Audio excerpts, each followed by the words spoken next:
We're close to a long holiday weekend, but we continue every day to bring you Red Sox Now. Mike Antonellis. It's all presented by Fan Arch here on YouTube. It's your place to get all your Red Sox news. We appreciate the support, subscribers. And before we go any further, make sure to smash that subscribe. Leave your comments. We read them every day.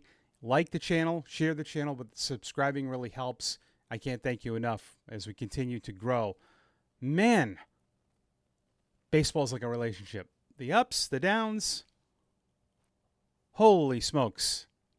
We loved that first game, the way Bayo only gave up one hit, right? They win that game. They showed some adversity, but gosh darn, that game too. What are we seeing? The same stuff that I've probably talked about a million times. It's on one of those sidebars, playing the game the right way. And the Red Sox last night late didn't. I saw people say it's because of inexperience. Come on.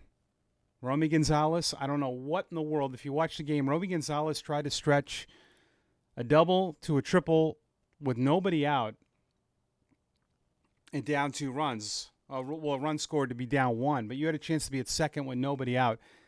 Romy knows that. Romy's not young. That cannot happen. And then Trevor Story made a big error that led to and Toro. 4 unearned runs. But you still won the series. But I get it, though. I understand how people feel because I feel the same way. That's very disappointing because the sweep would have kind of compensated that series loss you just had. You would have been 4-2 during this 16-game stretch before the break. Now you're 3-3. But you're going to have to get a sweep in here, right? Go to the Nationals, sweep them. Won't be easy. Never is on the road. But that was disappointing. Few things. Did not like the bullpen game. I got to take a sip of my coffee. I'm so worked up. I didn't mind it because I thought Bernardino was just the opener. So that's kind of what Dave and Lou thought. Dave and Lou called him the opener. That's not really an opener. An opener is a reliever and then a starter comes in. They used all relievers. I don't love that. I don't love Weissert being used in that spot. I don't like Toro being in the game late defensively. Toro's not a good third baseman. I don't know why they didn't switch late. 7th inning on. We've already seen this. This happened in another game. I wish I remembered it. Where in the 7th inning, they made a bunch of errors. 7th inning, you should completely revamp your defense. And they didn't. And they paid for it. But I didn't like not seeing Whitlock in there unless something's going on with Whitlock. Like he needed more time. I don't know. But I thought in the real world, I thought it was going to be Bernardino and then Criswell. I thought you called up Criswell to start him. You know, it doesn't make any sense. Like Criswell only pitched in that game because it got way out of hand. He wasn't going to pitch in that game. So I don't know why he was called up. If you think about it, why not just call up a position player? If you're not going to pitch him, then call up your best defensive position player and let him play D. I don't know.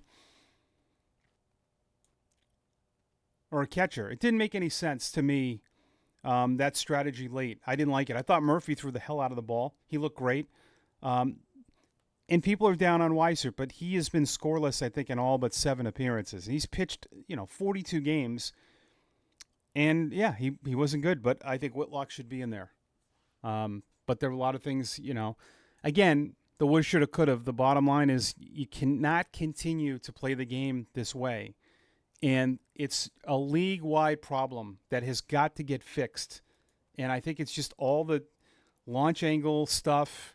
And guys just don't know how to play the game the right way. They're not working on it. And it's not fun to watch. It really is not. As much as we love home runs and launch angle and that, I do not like watching errors and guys that can't run the bases. And it's everywhere. We saw in Toronto, a guy get picked off of first base with the bases loaded, 2 outs on a back pick with Bichette up. That can't happen. But let's divulge into some positives. These guys, they hit 4, 5, 6. They continue to carry the team. Story, 3 more hits. He's hitting over 300 since June 1st.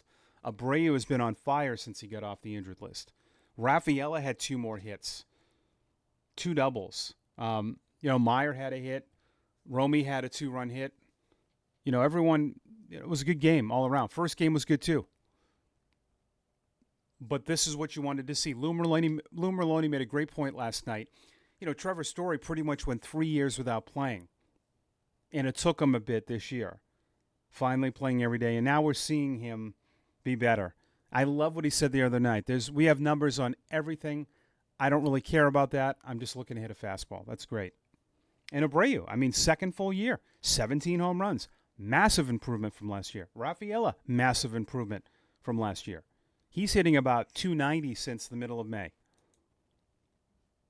All the things you want to see from young players, you want to see them improve. Quinn Priester would be nice, wouldn't he? You guys know how, and gals know how I feel about that deal. I think realistically, if the Red Sox, and right now, they're still in that wild card. That is the craziest scenario. You can say what you want about, well, I don't think they'll be there long term. But right now, that's all I care about, is right now.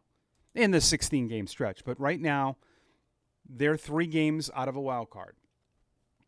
You drop to 6 or 7, that's a lot. Cleveland has lost 6 in a row. And they continue to be buried down. Toronto's playing well. But there's a huge logjam with the Yankees and Blue Jays tied for first place. Still plenty of games to go. But the fact is you're still there. Still makes you buyers. You're probably not going to get a top-end starter. You'd have to give up probably Meyer. Teams aren't giving you a legit stud unless you get really uncomfortable. And I think you'd have to include Anthony or Meyer, and I wouldn't do that. So a guy like a Giolito, a low-end starter, and we'll get to a comment that someone made as part of this because someone had a great idea. But I think a low-end starter for prospects, to me, that makes sense. Craig Breslow said we have a lot of prospects in our system that we can use for trades. And believe it or not, some of those prospects would probably only get you maybe a 4 or 5 starter. But I think the club needs that. You can't have a bullpen game right now like last night. I don't know. I don't like that. And with how he's not pitching well, we don't know what Kyle Harrison's going to give us.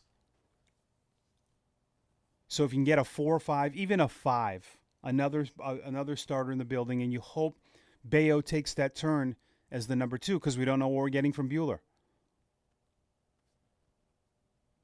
So who would be someone? Well, we're going to get to the comments. The comments were great again. Luis Severino wouldn't be bad. At J. Francois, 1986 JF. Is it the 1986 you were born or because you love the Red Sox that year? Because that's the year I loved them. Well, I still do, but I love that year. Yeah, Luis Severino has said how much he hates Sutter Park in Sacramento. I don't know if that matters. Guys say things, but yes, that would be a good guy to get here. Someone like that. At Mark McCarthy, 7887. Well willing to take on money is a relative term with this front office and ownership group. Red Sox were the most profitable franchise last year. Mirror the fact that the last 3 seasons are the lowest payroll ranking this organization in modern era. Okay, well, they still spent $245 this year. And again, I commented to you, spending doesn't make you smarter, Walker Buehler to Hunter Dobbins, you're talking $19 million to $760,000. Roman Anthony at $760,000 to, I don't know, Juan Soto. I'd take Juan Soto, but you got guys on your roster making $760,000 that are impact players. So it's just spending it smart. But I'm all for them spending more. If they take the Rafi money, lock up Bregman, that will certainly take the edge off another future Hall of Famer player switching hats.